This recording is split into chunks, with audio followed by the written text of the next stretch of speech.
হয়তোবা আমাকে মানুষ একটু পাগল পাগলই মনে করছে যে আমি ফিতা নিয়ে আসছি, ফিতা দিয়ে গরু মাপতেছি। সে হয়তোবা অনেকে আমাকে দেয়ই নাই, সত্যি কথা বলতে, যেটা যে ভাই এটা কেন করবেন, এটা দেওয়া যাবে না। তারাও যারা গরু বিক্রেতা ছিল তারা একটু অড মনে করছে। হয়তোবা যারা দেয় নাই তাদের তো জোর ছিল না, কিন্তু যে দিয়েছে আমি তার থেকে করে ফিতা দিয়ে মেপে তারপরে আমি আমার মতো করে গরু নিতে পারছি আর কি। হ্যাঁ, অবশ্যই উপকার রাখছে। আমি ফিতা দিয়ে গরু মাপলে আপনি বলতে পারবেন যে এই গরুটা লাইভ ওয়েট করতো, তার থেকে আপনি গরুর স্কিন বা এই যে চামড়াটা কেমন মোটা না ভারী না পাতলা এটা, অথবা গরুর পেট ঝোলা কিনা, বা ওর তার উপরে ডিপেন্ড করে আপনি পার্সেন্টেজটা বাদ দিলে 40% দিবেন, 45% দিবেন, 50% বাদ দিলে আপনি গরুর লাইভ ওয়েটটা বলতে পারবেন যেটা মাংসের জন্য কতটুকু মাংস হইতে পারে। আমি যতগুলো গরু নিচ্ছি এই পর্যন্ত খামারে, আমি প্রত্যেকটা গরুই ফিতা দিয়ে মেপে তারপরে গরু নিচ্ছি। যেটা নিতে পারি নাই ওই গরুটা ফিতা দিয়ে মাপতে পারি না, ওই গরুটা নেই নাই, কারণ মনে হয়েছে যেন হয়তো এটার প্রাইসটা বেশি হইতে পারে। ফিতা দিয়ে মাপার পর আমি গরুটার ওয়েটটা বুঝতে পারি। ওই হিসাবে আমি, যেহেতু আমি ষাঁড় গরু সবসময় করি,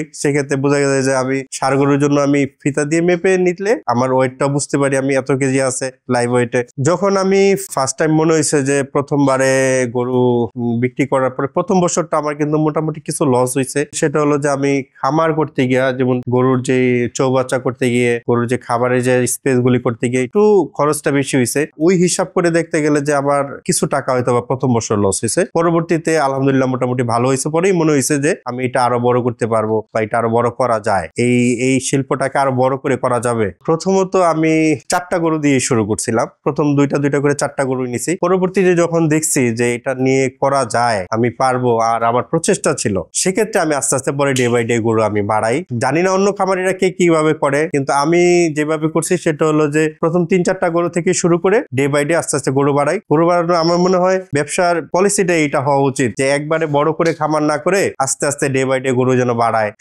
সব খামারিদের জন্যই আমি মনে করি এটাই প্রযোজ্য।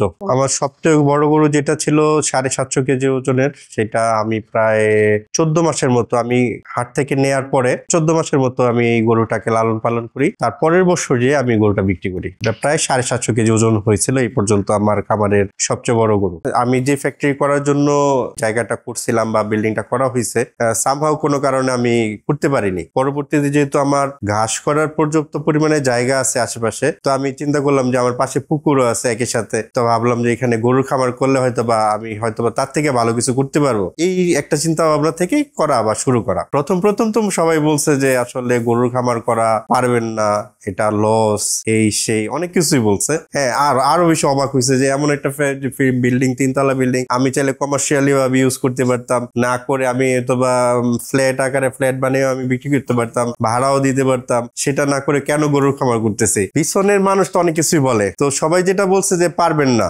আপনাকে দেওয়া হবে না, আমি ঠিক মতো সময় দিতে পারি না, একটা মেজর প্রবলেম ছিল। আমি অথবা আমার অন্যান্য বিজনেসের কারণে আমার বাইরে থাকা লাগে বা একটু দূরে যাওয়া লাগে, সেক্ষেত্রে আমি গরুর খামার ওইভাবে সময় দিই না। লোক দিয়ে এই করাচ্ছি যদি এখনো, তারপর এখন আমি চেষ্টা করতেছি কন্টিনিউটি সময় দিয়ে, একদিন 2 দিন পরে পরে হইলো যেন 1 ঘন্টা 2 ঘন্টা করে সময় দিয়ে খামারটা যেন আমি কন্টিনিউ করতে পারি। আমি আসলে প্রথম দিন যেদিন গরু কিনতে গেলাম ওই দিন আমি কিন্তু গরু কিনতে পারিনি। আমার কাছে মনে হয়েছে যে আমার হয়তো আর একটু যাচাই বাছাই করা উচিত, হয়তোবা গরুর দামটা বেশি কিনা বা কি।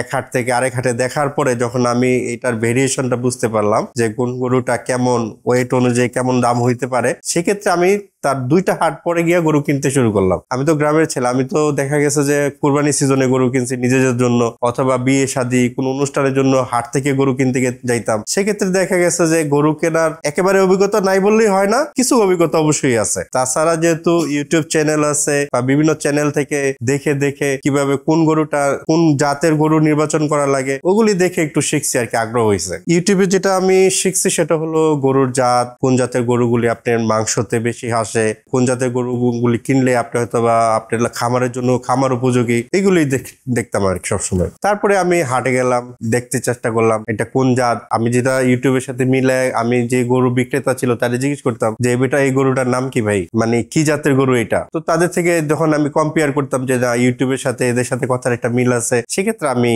ওইভাবেই গরু নেওয়ার চেষ্টা করলাম আর কি। গরু ওজন মাপা যেটা হাটে তো আর ওইভাবে লাইভ স্কেল নাই, যেহেতু আমি লাইভ স্কেল দিয়ে আমি গরু ওজন মাপতে পারবো, সেক্ষেত্রে আমি চেষ্টা করলাম যে ফিতা দিয়ে কিভাবে ওজন মাপা যায় বা ওইভাবে মেপে নেওয়া যায় কিনা। ফিতে দিয়ে আসলে গরুটা মাপা হলো আপনার এই যে গরুর যে সামনের বুকের অংশ আছে, এই অংশটা থেকে মাপ দিলে রাউন্ড করে পিছনের এই জায়গা থেকে পায়ের এই মিডল পয়েন্ট পর্যন্ত আপনি একটা মাপ দিলে এই বুকের মাপটা দ্বিগুণ আর এই মাপটার হলো আপনার 1 গুণ, 3টা মাল্টিপ্লাই করে আপনি 660 দিয়ে ভাগ করলে গরুর ওয়েটটা বের হয়, লাইভ ওয়েটটা বের হবে। এটাও আমি ইউটিউব দেখে শিখছি।